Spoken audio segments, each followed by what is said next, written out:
Mais avant de développer ces informations, un nouveau foyer de contamination important en Haute-Vienne. Le centre de soins de suite et de réadaptation de La Chênaie à Verneuil-sur-Vienne compte désormais au moins 50 cas de Covid-19.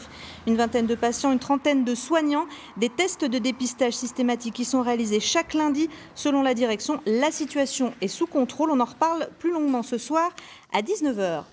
C'est un retour en Limousin pour l'invité de ce journal. Bonjour Jean-Baptiste Djebari. Bonjour à vous. Ancien député LREM de Haute-Vienne, désormais ministre délégué au transport. Merci d'être avec nous.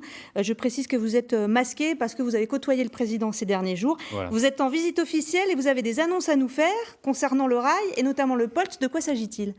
Alors d'abord, peut-être rappeler ce qu'on a déjà fait. Et les grands travaux de régénération de la voie et des matériels roulants, c'est 2,2 milliards. Aujourd'hui, on parle en milliards, mais c'est important. Voilà, ça a été annoncé l'année dernière. Absolument. Les travaux ont déjà commencé, vont durer jusqu'en 2025. Et ça permettra vraiment d'avoir une voie qui soit au niveau et des nouveaux matériels roulants qui sont construits à Bagnères de Bigorre, que je suis allé voir il y a maintenant quelques mois et qui permettront vraiment... des voitures plus modernes, avec le Wi-Fi, des choses comme ça. Wi-Fi, etc.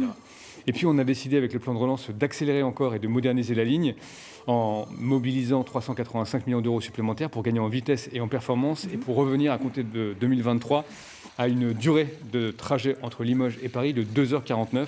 Donc il y avait un doute sur le financement de ces 385 millions, maintenant c'est sûr. Absolument, c'est financé aux 2 tiers par l'État et donc c'est un engagement très très fort et surtout l'objectif qui est important pour les Limogeaux et puis d'une manière générale pour les usagers du POLT, c'est bien de gagner en temps, de passer sous les 3 heures et de passer substantiellement sous les 3 heures et de gagner là 22 minutes pour être à 2h49. Donc on peut quand même se rasséréner et être un peu optimiste. À horizon 2025 ? À compter de 2023, vraiment pour accompagner avec les nouveaux matériels l'augmentation de vitesse, l'amélioration des performances. Parce qu'en 2025, on aura vraiment une ligne régénérée, des matériaux neufs et un gros gain de temps, et ce sera bien ainsi. Alors tous ceux qui prennent ce train s'accordent pour dire qu'il y a eu une vraie dégradation de cette ligne depuis des années, des retards, un service moins bon. On va écouter Benoît Lematelot, c'est le représentant CGT de la Haute-Vienne. Il a une question à vous poser. Monsieur Djebari, qu'est-ce que vous comptez faire pour l'emploi ferroviaire en Limousin, pour la qualité de service qui n'en finit pas de baisser et les fermetures de lignes qu'on a pu vivre sur votre ancienne circonscription notamment avec Limoges-Angoulême et Nex-en-Brive. Limoges-Angoulême, ça devait fermer 2 semaines et on va en être à 8 ans minimum. Donc on attend des réponses là-dessus et un engagement de l'État. Alors les petites lignes, ça intéresse les Limousins. D'abord, je salue Monsieur Lematelot. 2 choses. Sur Limoges-Angoulême, on a mis 25 millions d'euros avec le plan de relance cette année pour faire les travaux, engager les études d'urgence, faire les travaux d'urgence. Et ensuite, moi j'ai demandé à ce que les préfets reçoivent les élus de manière à continuer à évoquer ce sujet. J'ai proposé au président Rousset un grand plan pour les petites lignes ferroviaires. Je l'ai fait à l'ensemble des présidents de région. Comment ça se passe avec le président Rousset ? J'y viens dans un instant, mais on a signé déjà avec Grand Est, avec Centre-Val de Loire, avec la région PACA, avec Normandie, pour des volumes considérables. En tout, le plan de sauvegarde des petites lignes, c'est 6,4 milliards. Et on a déjà signé pour quasiment 2 milliards. Donc j'ai proposé ce plan-là à Alain Rousset. Ça porte pour plus d'1 milliard en Nouvelle-Aquitaine, mais c'est très important. Et moi, je souhaite vraiment que de la même façon qu'on avance très fortement avec les autres régions, la Nouvelle-Aquitaine se mette à la table pour non pas parler de millions ici et là, mais pour vraiment donner et sauver ces petites lignes. Elle se met à la table, la région Nouvelle-Aquitaine ? Je vous le dis très franchement, pas encore suffisamment à mon goût. Il y a des rapports qui sont tendus entre vous. Il y a des déclarations dans la presse depuis des mois. Renaud Lagrave qui dit il faut arrêter de parler, de promettre, il faut des actes. C'est le vice-président au transport. Qu'est-ce que vous lui répondez ? Vous savez, les actes, le gouvernement les prend. Le plan Petite Ligne, c'est moi qui l'ai proposé comme député, c'est moi qui le porte comme ministre.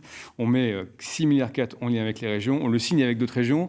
Et on va dire les choses, l'État, en France, reste à 85% le financeur du réseau ferroviaire. Donc il n'y a pas de sujet sur qui paye à la fin, et c'est normal.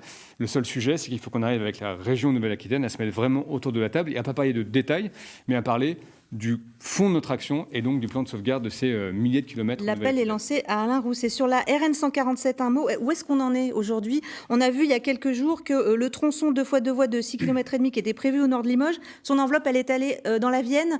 Parce qu'il y avait aussi des travaux, mais pour dire les choses simplement. Ça donne pas un bon signal, quoi. Non, mais d'abord, la RN 147, on va continuer à faire des travaux, les créneaux de dépassement autour de Bellac, la déviation du Sac-les-Châteaux, donc tout ça, on va le faire, c'est normal, on dispatche les crédits entre la Vienne et la Haute-Vienne, mais c'est la sécurité des usagers de la route et c'est normal. En même temps, on a lancé, et je l'avais porté comme député, et je l'assume comme ministre évidemment, l'étude sur la concession autoroutière. Voilà. On a fait une première étape. On a vu qu'il y avait des itinéraires, des prix, des possibilités. Ça a conclu d'ailleurs aussi positivement sur le fait qu'il fallait faire les deux, la RN 147 et l'hypothèse de l'autoroute. On va ouvrir courant 2021 le débat public. Donc là, j'ai saisi la Commission nationale du débat public pour ce faire. Et moi, Donc vous y croyez toujours?